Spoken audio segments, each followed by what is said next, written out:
Hello students, in the previous video we have studied about meaning of business. In today's video we will discuss about characteristics of modern business.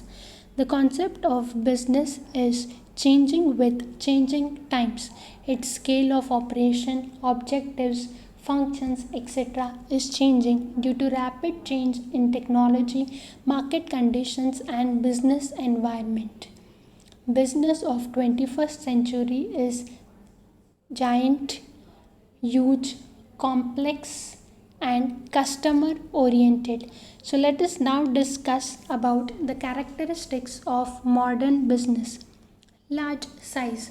Earlier we have seen there were small size business who were selling limited products and meeting the requirements of limited customers. But today with the change in time, business organization are huge in size.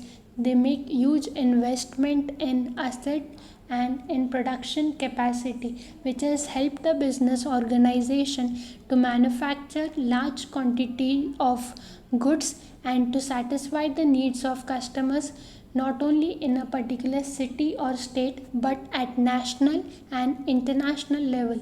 For example, companies like Reliance and Tata are huge in size and they are producing goods and services to meet the requirements not only in the country but also have global presence.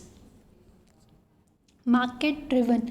Modern business organization is market driven and not government regulated. Business organizations are free to operate under market forces. Now, market forces are demand and supply. So, the business organization can study the demand for their products and accordingly manufacture the goods and satisfy the needs of customers.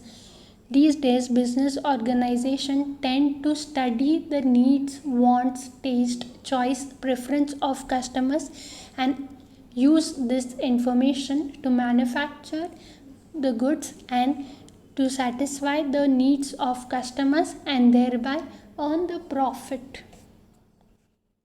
Technology based. Business of 21st century is technology based, that is business organization are making use of technology in the form of machines to manufacture goods which were earlier produced by men. So machines have replaced men to manufacture goods. Using technology, business organizations are in position to produce large quantities of goods within short period of time with better quality which can be sold at a reasonable price. So using technology in the business, it benefits not only the business organization but also the customers as well. You can also see that many business organizations are also making use of technology to sell goods online. For example, Amazon, Flipkart, Myntra. Now these organizations are making use of technology, that is internet application and website, to sell goods and services to large number of customers, which would not be possible if the business organization would not make use of technology. Next, multinational corporations. Now once the business organization are huge in size and are manufacturing goods of large quantities, they do not restrict their operation to a particular city, state or country, but they think of growing at a larger level, that is they try to have their presence in other countries as well.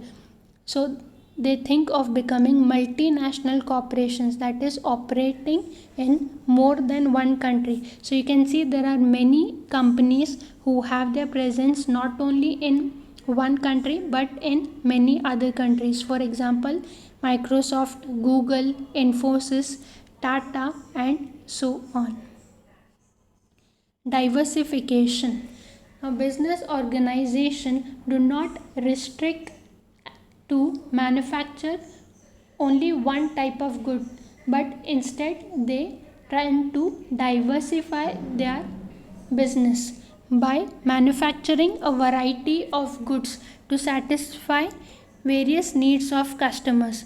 Now, for example, you can see Tata is producing steel, watches, it is selling tea, water, and so on. Even Patanjali sells a variety of products such as soaps, shampoos, medicines, groceries, etc. Role of government. Earlier, government used to restrict business by having licensing, but after 1990, after adopting LPG policy, that is liberalization, privatization, and globalization policy, government has given freedom to business to expand their business, and it also helps in setting up the business by providing financial help. Apart from that, government gives incentives and subsidies for the people who wants to start business. Apart from that, mergers and acquisition. Now, what do you mean by mergers and acquisition? Merger and acquisition means purchasing the management of existing company for a price. Now, every business organization always thinks of expanding the business beyond its current operation. So, the business organization can do it on its own, or it can acquire another business. Now, you can see Idea and Vodafone have merged together to provide telecom services to the customers. Similarly, even banks are merging together to provide better services to the customers. When mergers and acquisition happen, the capacity of business organization is increased, and the business organization is in better position to satisfy the needs of customers. Good corporate citizenship. Business houses are not only after profits, they are also contributing towards welfare of the society through many foundations for social cause. Now, for example, Narayan Murthy of Infosys and PG Siksha have come up to provide education in rural and backward areas. So these companies are not only after producing goods and earning profit, but they are utilizing this profit for the welfare of society by educating people in the country. So with this, I conclude my session for today. Thank you.